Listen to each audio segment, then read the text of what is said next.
자, 여러분 안녕하세요. 모트라인입니다. 벌써 시작인가요? 네, 시작입니다. 저희가 이제 판교, 경기도에 있지 않습니까? 네, 또 이제 경기도지사 선거가 코앞에 있습니다. 코앞에 있는 상황에 김은혜 후보님께 좀 질문을 드려볼까 합니다. 안녕하세요. 안녕하세요. 가장 핫한 얘기는 3050인데 사실 지금 김은혜 후보님 같은 경우에는 경기도가 워낙 또 사이즈도 크고요. 맞아요. 네, 또 서울과 경기도에서 만들어내는 정책들이나 방향들이 전국적으로 또 이렇게 내려가는 경우들도 있잖아요. 그렇죠. 네, 그렇기 때문에 김은혜 후보님 어떤 생각을 가지고 계신지 좀 저희가 들어볼 만하다라는 생각이 들었습니다. 그리고 지금 이 말씀은 뭐 꼭 시청자분들 중에서는 이제 경기도민이 아니신 분들도 있으실 테지만 그래도 관심을 갖고 들어볼 만한 이유가 이렇게 있다라는 차원에서 말씀을 드리는 거고요. 제가 저희 시청자분들을 대변해서 좀 말씀을 드리자면 네. 불만이 많습니다. 그러실 거예요. 혹시 어떤 불만이 있는지는 알고 계십니까? 저는 주목구구 탁상 인정 때문에 네. 과태료 폭탄 맞으신 분들 많을 거라 생각합니다. 그 주민들이 이거를 50kg로 해달라라는 네. 의견을 수렴해서 이 제도를 만든 건가? 아니면은 과학적으로 정부가 착안을 해서 이 제도를 만든 건가? 아직까지도 미스터리예요. 그 미스터리라고 말씀하시는 부분은 네. 애초에 원래 있던 속도에서 50km로 낮추면서 당시에 뭔가 그래도 실험들이 이뤄졌고 테스트들이 이뤄졌고 그 결과를 바탕으로 이렇게 좀 진행이 됐던 것으로 뉴스들은 많이 그렇게 나왔습니다. 맞습니다. 네, 그런데 그게 꼭 과학적인 실험에 근거한 것은 아니었다라는 말씀이신 것 같은데. 맞아요. 제가 이제 국회에서 국토위에 있었을 때 네. TS도 저희의 피감 기관 중에 하나였죠. TS가 교통안전공단. 교통안전공단이죠. 네. 네. 근데 교통안전공단에서는 충분히 실험을 했다. 네. 왜냐하면 50km로 주행한다 하더라도 네. 2분 정도밖에 맞아요. 그때 2분밖에 차이가 안 차이가 나지 않는다. 네네네. 그러니까 60km로 주행하는 것과 50km를 주행하는 걸 본인들이 철저하게 비교 분석을 했다. 그렇게 얘기를 했거든요. 네. 근데 보통 이제 국회에서는 이 정도 얘기하면 그래서 알아서 했겠지라고 하고 넘어갑니다. 네. 네. 근데 저는 네. 어떻게 실험을 했어요? 라고 저희가 뒤에서 알아보니까 이게 그때 뭔가 보이셨군요. 이거 아니, 팔만하다. 아니, 이게 보이는 게 중요한 겁니다. 늘 얼렁뚱땅 넘어가요. 공단 분들은. 그리고 국회에 계신 국회의원님들이 네. 설마 이 정도까지 파고들까라고 생각 안 해요. 근데 늘 국회의원들은 네. 이 정도 디테일을 따져 묻지 않으면 네. 정말 많은 피해자가 생기거든요. 네. 그래서 악마는 디테일에 있다는 말이 네. 국회의원들이 정말 미세한 부분을 따져줘야 됩니다. 악마는 디테일에 있다. 네. 저는 처음 들었는데 방금 입에 좀 착착 네. 감기면서 괜찮은 네, 말인 네. 것 같네요. 네. 네, 좋습니다. 사소한 것에 목숨 걸지 않으면 음. 의정활동 못합니다. 저는 그 말씀에 100% 동감합니다. 네. 네. 번호판도 마찬가지죠. 그래서 제가 나중에 따로 불러서 물어봤어요. 네. 어떻게 실험을 했니? 네. 그랬더니 그냥 두 개 차도에 한 차량은 60km로 달려보고 네. 한 차량은 50km로 달려본 거예요. 근데 모든 주변의 차량들은 다 60이었잖아요. 60km 환경이었던 거예요. 그럼 60km 환경에서 50km로 달려봤자 간의 기별도 안 오죠. 왜냐면 50km로 내가 조금만 완행으로 할 뿐 나머지 차량들은 다 자기 속도에 맞게 원활하게 움직이잖아요. 그냥 남들한테 민폐를 끼치면서 그렇죠. 좀 더 느리게 혼자 갔을 뿐이지. 약간 조금 아직 운전이 미숙한 분이신가 봐. 그래서 우리랑 같이 따라 맞추지 못하지만 뭐 늦어봤자 2분이지 뭐 라고 생각하고 모든 차량이 실험인 줄 모르고 실험이 된 거죠. 그러면은 그 당시에는 뭐 당연한 얘기지만 속도 제한 카메라도 다 60에 맞춰져 있는 상태에서 맞습니다. 지금처럼 모든 흐름이 50까지 한번 훅 죽었다가는 네. 이런 상황에서 테스트가 된 건 아니었단 말씀이시네요. 맞습니다. 그러니까 네. 50km로 모든 차량이 한번 가고 네. 자, 이 실험이 끝나고 나머지는 60km가 한번 가보겠습니다 라고 네. 해서 동일한 시간대 그리고 동일한 환경 하에서 분리를 해서 실험을 해야 되는데 네. 대조군 없이 그냥 두 개 차로에 하나는 60, 하나는 50으로 가본 거죠. 저는 이걸 실험이라 부르지 않습니다. 농간이라고 그러죠. 농간이요. 네. 네. 굉장히 유튜브에 최적화되어 있는 그 언행을 그래요? 구사하고 계십니다. 그래요? 네, 좋습니다. 아니 제가 계속 유세만 하다가 네. 이게 좋은 얘기만 하다가 네. 모처럼 이렇게 독자적인 환경에 있다 보니까 다시 제 모습으로 돌아가는 것 같아요. 네, 저희 영상 제목이 방금 나온 것 같습니다. 속도 농간 사건의 진실을 기록해가지고 하면은 유튜브에서 쓰기 딱 좋은 카피거든요. 네. 그 자료를 가져왔습니다. 저는 이거를 서류화해서 저한테 제출했다는 것 자체에 더 놀랐습니다. 이거를 실험이라고 해놓고 의정보고서라고 제출한다? 차량은 유사 차종으로 설정했다. 중형 차량, 소나타로 활용했다라고 하는 구체적인 부분까지 제시하는 걸 보고 네. 저는 이게 이제 뭐 악마는 디테일에 있다. 네, 그렇습니다. 네, 디테일이 있는 것 같지만 사실 소나타는 여기서 중요하지 않죠. 그렇습니다. 네. 너 뭐하러 소나타까지. 네네. 그래서 여기 실험 당시 통행량을 그럼 조사해봤냐? 그럼 그나마 얼마나 많은 차량이 그 시간대에 움직이고 있었는지 물어봤는데 네. 통행량은 조사하지 않았다. 일정한 통행량이 전제되지도 않은 네. 조사였다.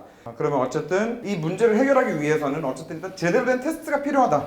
네. 근거 자료를 일단 더 만들 필요가 있다. 네. 근거 자료를 만들 계획도 있다. 네, 그럼요. 네. 그리고 네. 또 이런 그 공단 같은 경우에는 네. 공기업이나 부처 같은 경우에는 늘 네. 사례를 중시해요. 사례. 네. 예. 누군가의 전례가 있기 때문에 예. 그 전례에 준거한다. 즉 사례가 있기 때문에 얹어 가는 거를 안전하게 생각하죠. 네. 근데 해외 사례는 잘 채택을 안 하더라고요. 저는 공부를 좀 많이 했으면 좋겠어요, 부처에서. 프랑스 같은 경우에는 교통량이 너무 많은 구간일 경우에 네. 또는 이게 거주자나 횡단보도를 건너야 되는데 네. 그 부분에서 차량 통행이 방해가 될 때는 그때는 교통결장 당국하고 협의해서 네. 시속 70km까지도 탄력적으로 적용을 하거든요. 그러니까 즉 50km로 했을 때 네. 교통량이 현저히 증가하거나 네. 50km로 했을 때 네. 사람들이 통행이 불편해진다라고 하면 운전할 때 네. 70km로도 한시적으로 혹은 시차를 두고 허용을 해준다는 거죠. 이렇게 운영의 묘를 발휘할 수 있는데 네. 이걸 절대 하지 않고 못 박는 거죠. 자, 50km 대목 받고 네. 더 이상 움직일 수 없어. 저는 이게 우리나라 탁상행정의 전형이라 생각해요. 전수조사를 좀 해보고 싶고요. 아니면 네. 특정 구간에서의 안전공단과의 실험을 다시 한번 테스트해서 적어도 경기도에서만은 네. 어떻게 적용할 것이냐. 네. 물론 전국적으로 이것이 적용이 돼야 네. 범용성을 갖고 정책으로서의 실효성이 있겠지만 네. 경기도에서 제가 한번 모색할 방법이 없을까라는 연구는 진행해보고 싶습니다. 저는 요걸 한번 테스트해봤으면 좋겠어요. 네, 과연 그렇게 해서 50km로 틀어 막아놓은 도로에서 카메라가 없는 곳에서도 50km를 맞춰서 달리는 차의 퍼센티지가 과연 얼마나 되느냐. 저는 이거 충격적인 결과가 나올 거라고 장담합니다. 네, 속도를 지키지 않는 차가 90% 이상일 거라고 장담합니다. 그렇다고 하면 이건 뭔가 좀 너무 심하게 언밸런스하다는 얘기거든요. 맞습니다. 네, 뭐 그런 테스트 방법도 한번 좀 꼭 좋은데요? 생각해봐 주시면. 네. 자, 지금 50km 속도 제한에 대한 얘기를 좀 했는데 사실 30도 얘기가 많죠. 사실은 굉장히 좀 민감한 얘기입니다. 맞습니다. 네, 또 안타까운 사건에서부터 출발한 숫자다 보니까 어쨌거나 지금 현재 시점에서 이 또한 우리 운전자들이 굉장히 좀 큰 불만을 가지고 있는 부분 중 하나라는 거는 의심의 여지가 없고 아이들에 대해서 예방운전, 네. 안전운전을 한다는 건 중요하긴 하거든요. 네. 근데 이제 운전자분들의 고민은 거기에 있어요. 새벽 시간대. 혹은 아이들이 방학을 해서 아이들이 나오기가 힘들 구간일 텐데 내가 300m 정도의 구간을 30km에 맞춰가면서 새벽에도 브레이크를 계속 밟고 가야 되는 그런 막막함. 네. 운전자로서의 고충을 알죠. 네. 해외에서는 물론 제가 호주를 알아봤는데 호주 같은 경우에는 스쿨존에 대해서 탄력적 적용을 합니다. 오전 8시에서 9시 30분까지 네. 아이들이 등교할 때. 그렇게 딱 끊어서 네, 딱 등교 시간 하나. 네. 그다음에 하교 시간. 네. 그러니까 오후 2시 30분에서 4시까지. 등하교 시에만 이 스쿨존을 적용해요. 등하교 시에만. 네. 네. 그래서 나머지 시간대에 대해서는 네. 비교적 운전자분들에게 맡깁니다. 다만 우리나라 같은 경우에는 네. 이제 아이들에 대한 교육, 네. 또 운전자분들이 그동안 저희가 민식이법 이후에 네. 모든 아이를 키우는 어머니 아버지 입장에서는 그럼에도 불구하고 이 부분에 대해서 선뜻 결론을 내리기 어려운 그런 막막함은 있어요. 맞아요. 맞습니다. 네. 네. 그리고 이게 원래 스쿨존 지정이나 단속 같은 거는 지자체장이 하도록 돼 있거든요. 그렇군요. 네. 근데 여기서 학교 옆이라고 이제 모두 30km를 해야 되느냐라고 네. 하는 운전자분들의 고충과 그럼에도 지켜야 된다는 학부모님들의 마음 사이에서 제가 어떻게든 한번 지자체장이 되면 네. 이 부분에 대해서 양측이 다 네. 서로 합의할 수 있고 네. 또 조율할 수 있는 그 지점이 네. 어딜지는 한번 검토를 해보려고 합니다. 좀 꼭 학교 주변 아니더라도 아이들은 주택가 집 앞에서도 많이 뛰어놀잖아요. 아이들이 좀 많이 밀집되어 있는 곳이다 라고 하면은 적어도 그런 지역부터라도 인도의 펜스를 조금 더 강화한다던가 우리 아이들의 안전을 지킬 수 있는 다른 플러스 알파를 얹어서 그리고 이거를 좀 시간을 탄력적으로 가져갈 수 있는 방법이 있다. 좋은 아이디어가 나왔다라고 하면은 방법이 없이 저희가 네. 저희 또 판교 주민으로서 네. 좀 홍보를 좀 하도록 하겠습니다. 네, 알겠습니다. 네, 꼭 한번 진행을 해주시면 좋겠습니다. 네. 다음 주제는 이모빌리티 관련된 요즘에 전동 킥보드 안타까운 사고들이 많이 나오고 있죠. 맞아요. 네. 그런데 이 안타까운 사고와 더불어서 저는 한편으로 또 좀 안타까운 마음을 가지고 있는 건 글로벌 회사들까지 한국에 많이 진출을 해 있어요. 이 공유 이모빌리티 플랫폼 업체들이. 해외에서는 굉장히 잘 나가는 회사들도 한국에 와서는 지금 적자를 면치 못하고 있죠. 이대로 계속 간다면은 사실 한국 사업에서 손 떼고 철수한다고 해도 지금 전혀 이상할 게 없는 상황까지 온 것 같아요. 지금 현재 우리나라는 무조건 헬멧을 쓰세요. 네. 무조건 인도에서는 안 돼요. 그런데 과연 이런 것들이 근본적인 걸 생각을 했을 때 이게 과연 맞나 지금? 이 모빌리티는 우리 생활에 실생활에 굉장히 좀 밀접하게 착 달라붙어서 그냥 사람의 이동을 조금 더 편리하고 스마트하게 해줄 수 있으면 그게 이 모빌리티 기기인데 다른 방법은 없을까? 네. 당장 독일만 하더라도 헬멧 착용을 강제하지 않습니다. 다만 자전거 도로가 정말 끝내주게 잘 되어 있어요. 그렇죠. 그래서 자전거 도로만 이용한다면 네. 진짜 도심 곳곳 어디라도 갈 수 있을 정도로 잘 되어 있고 덕분에 그런 공유 이 모빌리티 업체들이 굉장히 크게 사업을 잘 확장시켜 나가고 있고 그에 맞춰서 모든 직장인들이 어지간한 거리는 그냥 자기 차 없이 내가 소유한 차 없이도 그냥 이동에 대한 걱정이 정말 사라진 모습을 볼 수 있었거든요. 탈 수 있는 공간부터 만들어주는 게 저는 먼저라고 생각을 해요. 지금 자전거 도로라고 하더라도 네. 우리나라에서의 자전거 도로라는 게 도로에도 있을 수 있고 인도에도 있을 수 있고 중구난방이잖아요. 그렇죠. 인도에 있다 하더라도 이게 쓰레기더미 다 많은 분들이 적지한 거 피해서 가야 되거나 아니면 이 자전거 도로에 모든 분들이 다 같이 걸어 다녀도 누가 뭐라 할 수 없을 정도로 미비하죠, 자전거 도로가. 사실 지금 방금 말씀하신 포인트는 저도 자전거를 타는 사람이어서 네. 우리나라는 자전거 도로를 자전거로 타면서도 눈치를 봐야 돼요. 오히려 자전거가 눈치 보죠. 자전거 도로인데 네. 이게 한편으로는 좋은 걸 수도 있어요. 사람이 우선이지. 한편으로는 사람이 우선이어서 너무 좋은데 그래도 그러면 그거는 자전거 도로를 만들어 놓은 거에 대한 취지에 너무 벗어나지 않나. 그러니까 자전거 도로가 정말 서구처럼 네. 일정하게 그게 인도를 넘나들든 차로에서 어느 한 차선의 마지막 부분을 네, 할애해서 네. 만들든 일관되게 맞아요. 끊어지지 않게 그렇죠. 그리고 이것은 자전거야 라고 하는 그렇죠. 명확하게 명시적인 그런 선포가 이루어지지 않고 이게 길도 아니고 도로도 아니고 네. 자전거도 아니고 인도도 아니고 우리나라에서는 이제 아무것도 아닌 거죠. 그냥 맞습니다. 예 색깔만 다른 도로일 뿐이죠. 맞습니다. 네. 네. 포장재만 다를 뿐이에요. 그렇죠. 그래서 유명무실해진 거죠. 속도 제한에 대해서는 좀 어떻게 생각하세요? 지금 현재 25km입니다. 너무 빨라요. 네. 우리나라 25는 저는 어느 정도 속도 제한은 좀 있어야 된다고 생각을 합니다. 적어도 인도에서는 걸어 다닐 때 약간 속도감 있게 걸어 다닌다라는 정도로 하면서 안전성과 편리성을 다 같이 겸비해야 된다라는 생각을 저는 해요. 정확하게 일본 같은 경우에는 네, 일본. 네, 일본 같은 경우에는 일정 속도 이하면 네. 인도에서 운행하도록 하거든요. 그러니까 우리나라처럼 무조건 차도로 그렇게 안 한다고요. 그러니까 속도 제한을 하게 되면 수반되는 거 인도에서도 이거는 수용이 가능하다라는 차원에서의 적용이 필요하지 않을까 저는 그렇게 생각해요. 그리고 이제 우리 운전자들 입장에서 자동차를 운전하는 사람들 입장에서 보면요, 이 킥보드랑 자전거가 또 이제 그렇게 위협적인 존재일 수 없습니다. 상극인가요? 네, 상극이에요. 킥라니 자라니 해가지고 이제 서로 손가락질하고 이제 좀 그런 상황이에요. 이게 이제 어쩔 수 없는 거죠. 자전거 타시는 분들, 킥보드 타시는 분들, 아니 인도에서 타지 말라 그래서 내려왔더니 자동차들은 또 우리를 보고 빵빵거리고 있는 거야. 그래서 이 운전자들 또한 굉장히 좀 큰 스트레스를 받고 있다. 네. 라는 것까지 좀 오늘 말씀을 꼭 드리고 싶었습니다. 그래도 저희 네. 김은혜 분님 오셨는데 네. 우리 반사 얘기 안 하면 좀 섭하죠. 네. 근데 빠질 오늘은 수 없죠. 네. 저희도 영상으로 한번 다뤘기 때문에 여러분들이 알고 계실 겁니다.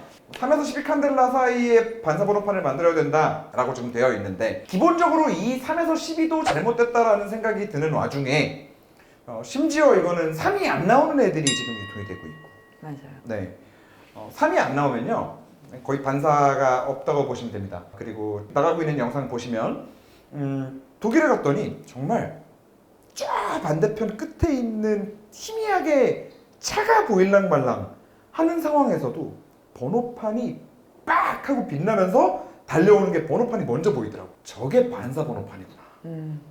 그래, 저렇게 밝게 빛나야 안전운전에 도움이 되는 번호판이 되겠구나. 그러고 나서 한국에 다시 들어와서 이번에 우리나라 도로를 보니까 한숨이 나오는 거죠. 근데 거기서 또 끝나는 게 아니라 네, 맞아요. 네, 또 들뜨고. 참고로 저희가 번호판 들뜸 고발 영상을 올려서 지금 조회수가 1200만 회입니다. 문제는 그러면 뭐합니까? 바꾼 번호판도 똑같다 라는 얘기들이 지금 있어서 요거는 좀 워낙에 후보님께서 의원 시절부터 계속 맞아요. 네, 핸들링 해오시던 네. 이슈기도 하고. 애초에 높은 성능의 번호판이 있었음에도 그보다 못한 기준으로 고시를 정한 이유가 뭡니까? 그래서 그냥 오신 김에 모신 김에 네, 현재 어떻게 진행되고 있고 이건 좀 앞으로 어떻게 하는 게 좋겠다 라는 말씀 좀 듣고 싶어서 여쭤봅니다. 제가 원희룡 장관한테 얘기를 하려고 해요. 그래서 국토부 장관한테 얘기해서 칸델라 이 기준을 높여라. 적어도 유럽 수준까지는 갈 수 있도록. 아마 그렇게 한다 하더라도 유럽 수준 못 갈 수도 있지만 그렇죠. 그래도 기준 자체를 올리면 네. 운전자분들이 좀 안심할 수 있을 것 같고 네. 이 부분에 대해서는 문제점 네. 또 이에 대한 대응책까지 네. 국토부 차원에서 좀 추적을 해줘라. 그리고 반사도 기준 이전에 불량 번호판 같은 경우에는 네. 반드시 무상 교체를 해라. 라는 그런 취지에서 국토부와 이야기를 하고 있습니다. 근데 무상 교체하는 것만으로도 시간 걸리고 폼이 더 들어서 그렇긴 하지만 네. 네, 그거라도요. 근데 좀 그게 자기 차 번호판이 터진 거를 모르고 네. 내 차 요즘에 주차장 들어갈 때 왜 이렇게 번호 인식이 안 되지? 아, 이게 터지면 그 주변이 까매져요. 맞아요. 그때부터는 기계가 번호 인식을 못 합니다. 그래서 그런 문제점도 있습니다. 근데 문제는 모르고 계시죠. 터졌다라는 걸. 그리고 네. 불편할 따름이죠. 그렇죠. 정부가 편하기 때문에 국민이 불편해지는 거예요. 불편한 건 제가 떠안겠습니다. 자, 오늘 좀 갑자기 다시. 오글거리는 말씀도 좀 많이 해주시는데 정말로 이게 그냥 오글거리면서 끝나지 않고 액션으로 옮겨졌으면 좋겠다는 바람이 있습니다. 국감대를 기억해 주셨으면 좋겠어요. 끝까지 하거든요. 그리고 좋습니다. 끝까지 추적하거든요. 네. 저는 꼭 그렇게 할게요. 꼭 좀 그렇게 해주시기 바랍니다. 네. 만약에 그 액션이 없다. 네. 라고 하면은 저희가 또 이제 요 영상들을 잘게 잘라서 네, 언제든 또 자꾸 제가 유튜브 알고리즘에 띄워드리겠습니다. 그래서 내가 이런 말을 했었어. 이렇게 생각을 자꾸 제가 네, 이렇게 리마인드를 시켜드릴 테니까 네. 네, 꼭 좀 이게 실행에 옮겨졌으면 한다라는 바람이 있습니다. 네, 마치 지금 네, 경기도지사 되신 된 상태로 것처럼. 네, 아니 이미 되신 상태로 인터뷰하는 것 같았습니다. 좋은 결과 있기를 바라겠습니다. 고맙습니다. 네, 열심히 하겠습니다. 오늘 진짜 네 여러분 지금 민찬 휴대폰 좀 줄래? 이거 보일까요? 시간 보이세요? 네.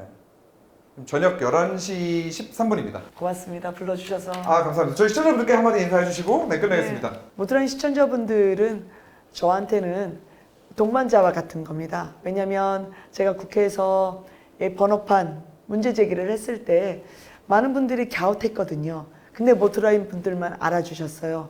저는 그렇게 삶 속에서 디테일처럼 숨겨져 있던 2%를 발굴해서 좀 편히 앞으로 운전하실 수 있는 그런 세상 가져다 드릴 수 있는 그런 사람 되도록 하겠습니다. 열심히 하겠습니다.